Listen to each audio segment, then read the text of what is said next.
October 8, 1918. The mist hung low over the Argonne forest in northeastern France, wrapping itself around shattered trees and waterlogged trenches like a shroud.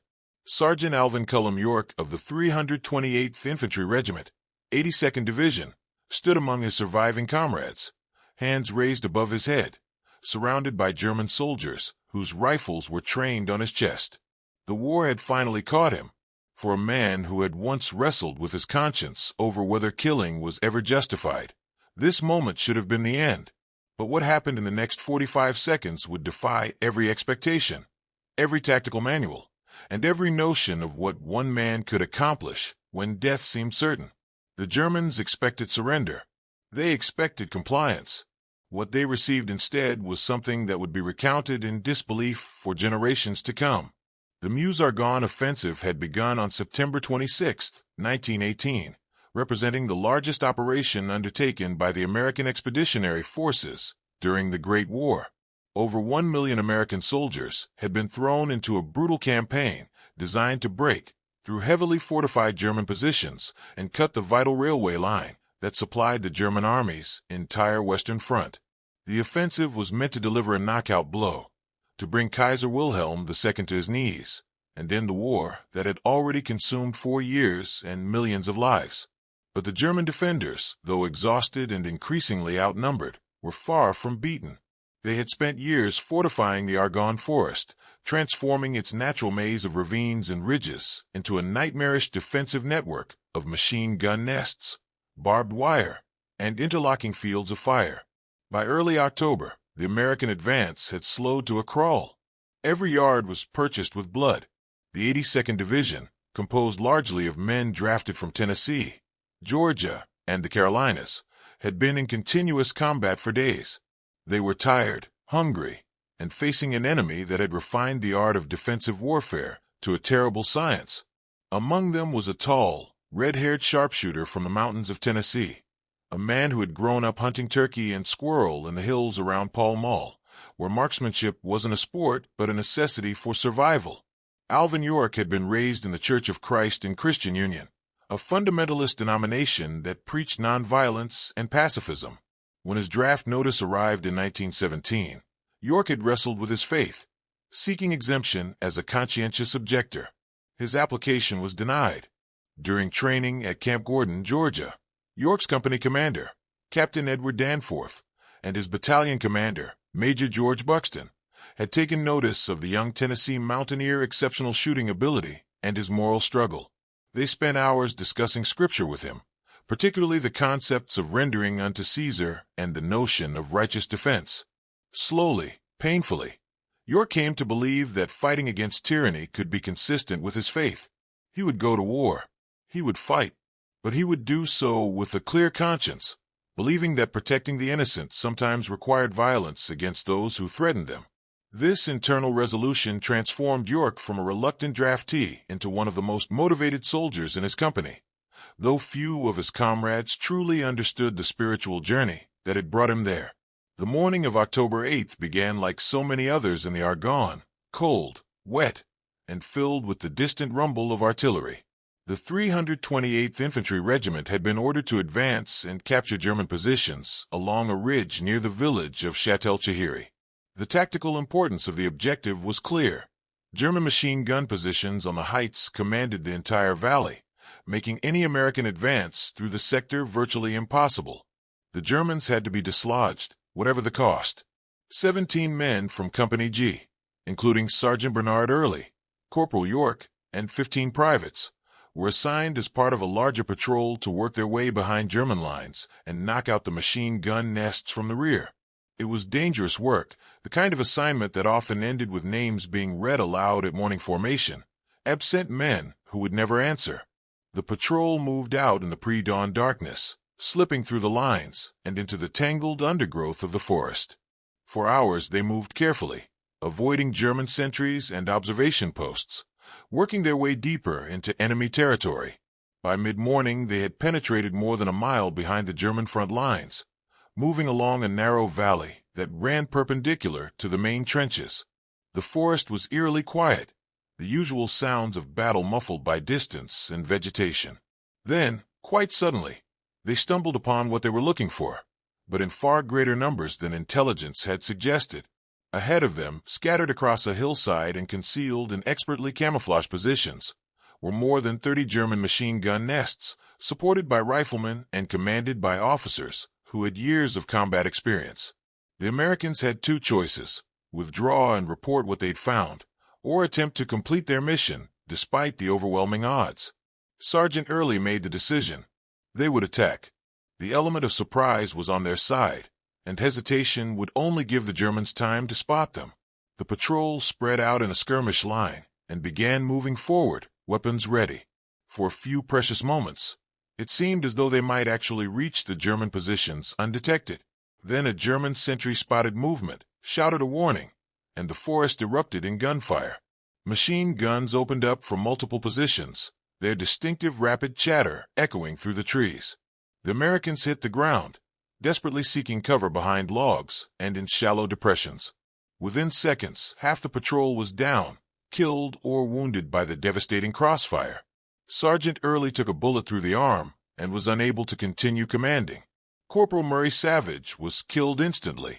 The survivors found themselves pinned down with no clear route of retreat, caught in a kill zone that the Germans had probably been refining for months.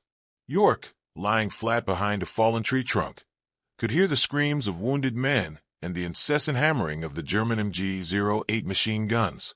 The situation was desperate.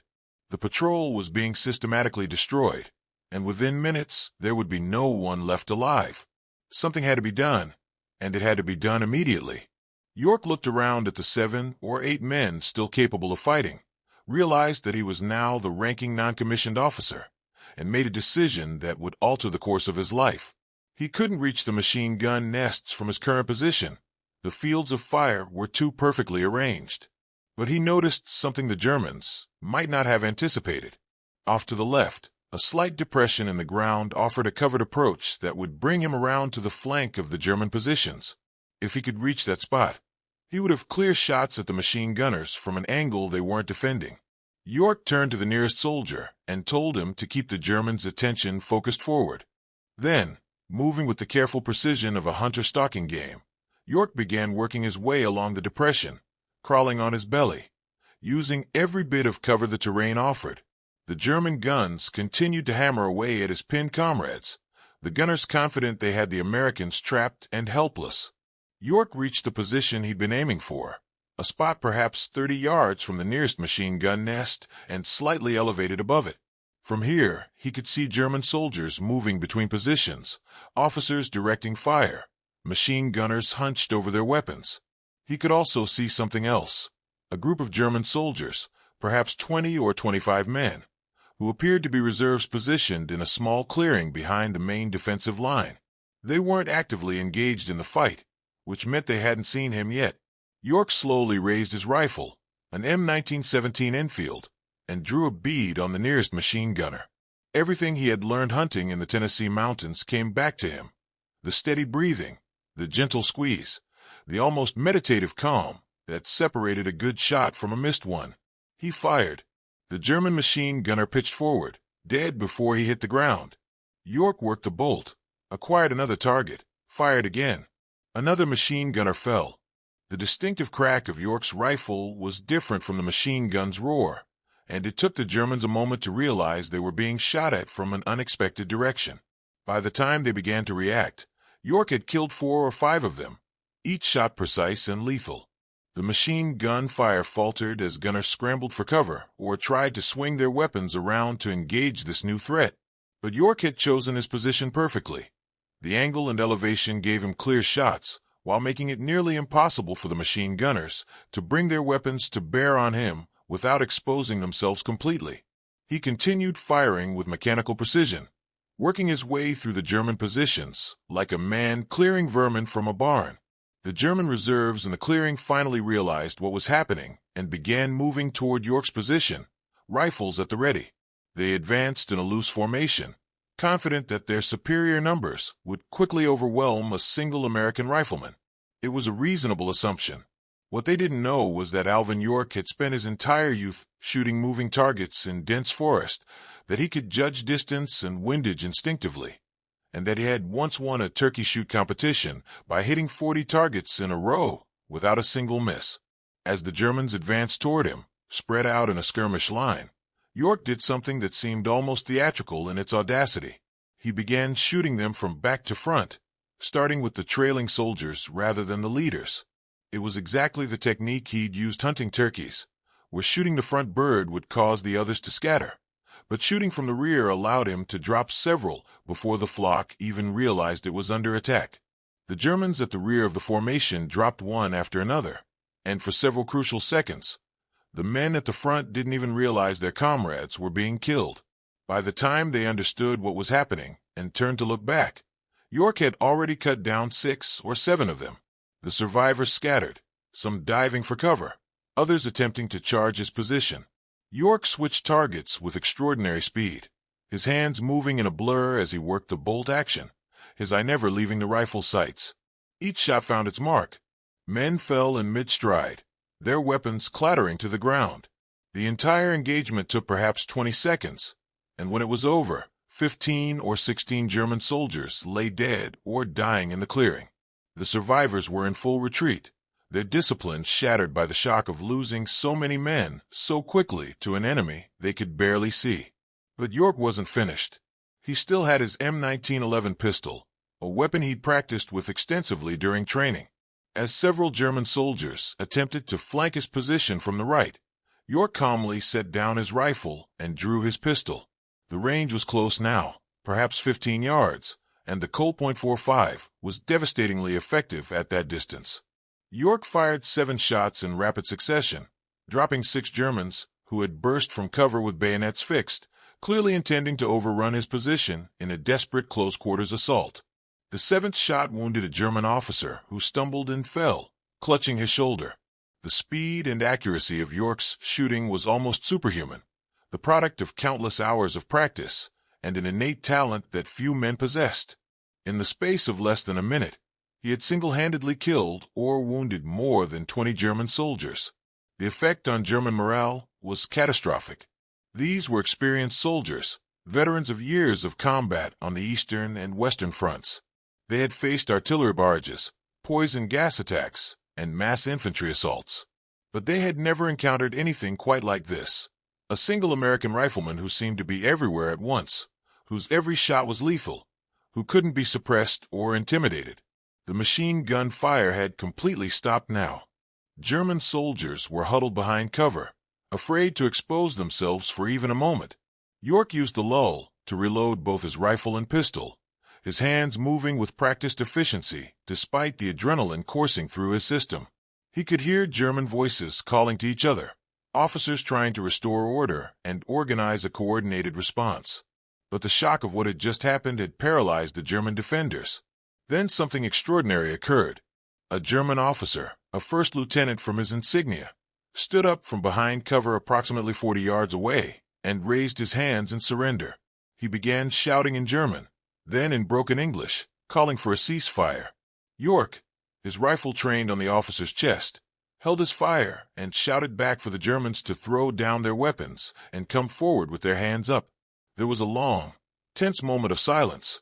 Then slowly, German soldiers began emerging from their positions, weapons discarded, hands raised. York kept his rifle up, not entirely trusting what he was seeing, ready to resume firing if this turned out to be some kind of trick. But the Germans kept coming, one after another, until there were perhaps 90 or 100 men standing in the open, hands raised, weapons abandoned. The German lieutenant, whose name was Paul Vollmer, approached York carefully, hands still raised. In halting English, he explained that he was commanding the reserve battalion in this sector and that he wished to surrender his men to prevent further bloodshed. York studied the officer's face, looking for deception, but saw only exhaustion and defeat. He gestured with his rifle for Vollmer to gather his men into a column. The situation was surreal. Minutes earlier, York had been part of a patrol that was being systematically destroyed, and now he found himself with more than 100 German prisoners and no clear idea how to get them back to American lines. He called out to his surviving comrades, who cautiously emerged from cover, looking stunned by what they were witnessing. Of the original 17-man patrol, Only 7 or 8 were still able to walk. York organized the prisoners into a column with himself at the rear and the captured German officers at the front. He ordered Vollmer to lead them back toward American lines by the safest route, and made it very clear through gesture and tone that if the German officer tried anything, York would personally shoot him first. The procession began moving through the forest, a bizarre parade of captors and captives. As they moved, they encountered additional German positions, and in each case, Vollmer, whether genuinely cooperating or simply terrified of the deadly American rifleman behind him, called for the defenders to surrender. York's reputation had apparently spread with incredible speed through the German trenches, because in several cases, entire squads threw down their weapons and joined the column without resistance. By the time York's group finally stumbled back through American lines in early afternoon, the column had grown to include 132 German prisoners, including 4 officers. The Americans manning the forward positions could hardly believe what they were seeing. A handful of muddy, exhausted doughboys were marching in more than 100 German soldiers, led by a tall, red-headed corporal who looked more like a farmer than a warrior. York reported to his company commander, Captain Danforth, who stared at the massive column of prisoners with undisguised astonishment. Where had they all come from? York, typically laconic, simply explained that he'd gone out with 17 men to knock out some machine gun nests, had run into more Germans than expected, and brought back everyone he could. The dead and wounded from the patrol were being recovered, but the mission, the seemingly impossible mission, had been completed. The German machine gun positions that had been holding up the entire division's advance were now silent and abandoned. Over the following days and weeks, as the story spread and officers investigated exactly what had happened in that forest clearing, the full magnitude of York's achievement became clear. Intelligence officers interrogated the German prisoners, examined the battlefield, and compiled reports. York had, acting largely alone, killed at least 28 German soldiers. Some reports put the number even higher, and captured 132 prisoners, including several officers and multiple machine gun crews. He had broken up a defensive position that had been holding up an entire American division, and he had done it with 1 rifle, 1 pistol, and a marksmanship skill that bordered on the miraculous. The German prisoners, when questioned, spoke with something approaching awe about the American who couldn't be killed, who shot with impossible accuracy, who seemed to appear from nowhere. Lieutenant Vollmer, the German officer who had surrendered to York, later described the encounter in detail during his interrogation. He explained that his men were veteran soldiers, experienced and well-trained. They had initially believed they were facing a large American assault force, that multiple riflemen were attacking from different positions. The idea that one man could be responsible for such devastating and accurate fire seemed impossible. When Vollmer finally realized the truth, that a single American soldier had killed more than 20 of his men in less than a minute, his decision to surrender became simple. Continuing to fight would be suicide. The American was clearly an expert marksman, possibly a professional hunter or competitive shooter, and attempting to overwhelm him with numbers had already proven disastrously ineffective. Vollmer's surrender was not cowardice, but rather a rational decision by an experienced officer who recognized he was facing something extraordinary. News of York's exploits spread rapidly through the American Expeditionary Forces. General John Pershing himself took notice. Here was exactly the kind of story the American public needed. A simple country boy who had overcome his religious doubts, gone to war, and accomplished something that seemed almost mythological. York was promoted to sergeant, awarded the Distinguished Service Cross, and then, after further review and testimony from witnesses, awarded the Medal of Honor. The French government awarded him the Croix de Guerre with Palm and the Legion d'Honneur. The Italian government gave him the Croce al Merito di Guerra. In the space of a few weeks, Alvin York went from being an unknown corporal to being the most famous American soldier of the Great War, more celebrated than Pershing himself, a living embodiment of American courage and skill. But York himself remained largely unchanged by the acclaim. When he was brought before senior officers and asked to recount what had happened, he did so in the same matter-of-fact tone he might have used to describe fixing a fence or planting corn. He hadn't been trying to be a hero, he explained. He had simply been trying to accomplish his mission and protect his fellow soldiers. The Germans had been killing his friends, and he had stopped them using the only skills he possessed. There was no bravado in his telling, no attempt to dramatize or embellish. In fact, York seemed somewhat uncomfortable with all the attention, repeatedly insisting that the real heroes were the men who had died in the patrol, soldiers whose names the newspapers weren't printing. This humility, so at odds with the warrior image the press was constructing around him, only made York more compelling to the American public. The war ended just over a month later, on November 11th, 1918. York remained in France with occupation forces for several months before finally returning to the United States in May 1919. He arrived to a hero's welcome unlike anything the country had seen. Parades were held in his honor in New York, Washington, and dozens of other cities. The Tennessee Society of New York presented him with a farm in his home state, complete with livestock and equipment. Various organizations offered him enormous sums of money to endorse products, appear in films, or go on speaking tours. York, true to his character and faith, turned down most of these offers. He wasn't interested in profiting from what he had done, and he certainly wasn't interested in becoming a professional celebrity.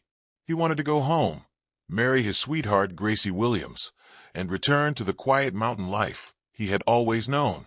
The farm the Tennessee Society had given him was located near Pall Mall, in the same hills where York had grown up. He settled there with Gracie, started a family, and tried his best to fade back into obscurity. But the country wouldn't let him. He was too perfect a symbol, too compelling a story. Throughout the 1920s and 1930s, journalists periodically tracked him down for interviews, and York, though reluctant, usually obliged. He spoke about the importance of education, of faith, of service to country. He helped establish the Alvin York Agricultural Institute, a school for rural Tennessee youth, using some of his own money and fundraising tirelessly for the cause. Education, he believed, was the key to helping mountain communities escape poverty and improve their prospects. It was a cause he pursued with the same determination he'd shown in that French forest.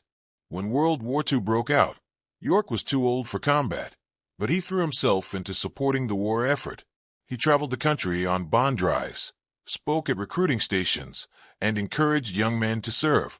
The 1941 film Sergeant York, starring Gary Cooper, introduced his story to a new generation and became one of the highest-grossing films of the decade.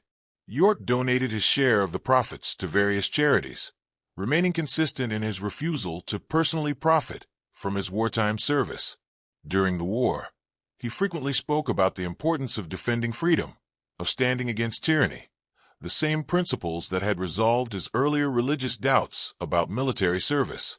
His son, Alvin Jr., served in the Army during World War II, and York spoke with quiet pride about the continuation of service across generations. The post-war years were quieter, but not without challenge. York faced financial difficulties, health problems, and the inevitable complications of aging. He suffered a stroke in 1950, that left him partially paralyzed, and he spent his final years largely confined to his home. But he remained a figure of respect and admiration, particularly in Tennessee, where he was regarded almost as a living monument. Veterans organizations regularly honored him. School children learned about his exploits. Historians studied the tactical aspects of his achievement, trying to understand how one man had accomplished something that seemed to defy military logic. Through it all, York maintained the same humble, faith-centered perspective that had defined his entire life. He had done what needed to be done, he said, nothing more and nothing less. Alvin York died on September 2, 1964, at the age of 76. He was buried with full military honors in the Wolf River Cemetery in Pall Mall, Tennessee, the same mountains that had shaped him and given him the skills that would prove so decisive on that October morning in France. Thousands attended his funeral, including military officials, politicians, and ordinary citizens who wanted to pay their respects to a man who had embodied a particular kind of American ideal: humble, capable, faithful, and courageous. The eulogy spoke of his wartime heroism, certainly, but also of his character, his dedication to education and community service, his unwavering faith, and his absolute refusal to exploit his fame for personal gain. These qualities, more than his marksmanship, defined who Alvin York truly was. The broader significance of what York accomplished in those 45 seconds extends beyond the tactical or even the symbolic. His story represents a particular moment in American military history when individual skill and initiative could still decisively impact large-scale battles. The machine gun, artillery, and poison gas had turned the Great War into an industrialized slaughter where individual soldiers often seemed almost irrelevant, mere fodder for weapons that killed wholesale. York's achievement was a reminder that training, skill, courage, and quick thinking still mattered, that warfare wasn't entirely reducible to firepower and logistics. One man, properly trained and positioned, with the right combination of skills and determination, could still change the course of a battle. York's internal journey, from pacifist to warrior, also reflects a broader American struggle with the morality of warfare. Many of the men who fought in World War I and later in World War II wrestled with similar questions. Was killing ever justified? Could a person of faith participate in organized violence without compromising their deepest principles? York's answer, arrived through genuine spiritual struggle rather than easy rationalization, provided a framework for countless other soldiers facing the same dilemma. He demonstrated that it was possible to be both a person of deep faith and an effective warrior, that protecting the innocent and defending against tyranny could be consistent with Christian principles. This resolution, forged in the hills of Tennessee and tested in the forests of France, would influence American military culture for generations. The German perspective on the encounter is also worth considering. For the soldiers who faced York that day, the experience must have been terrifying and demoralizing. They were veterans, men who had survived years of the most brutal warfare in human history up to that point.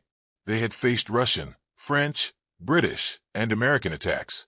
They knew what combat looked like, what it sounded like, what it felt like. And yet they had never encountered anything quite like the red-haired American who seemed to kill with every shot, who couldn't be suppressed or intimidated, who moved like a ghost through the forest. The psychological impact of facing such an opponent was probably as significant as the tactical impact of losing so many men so quickly.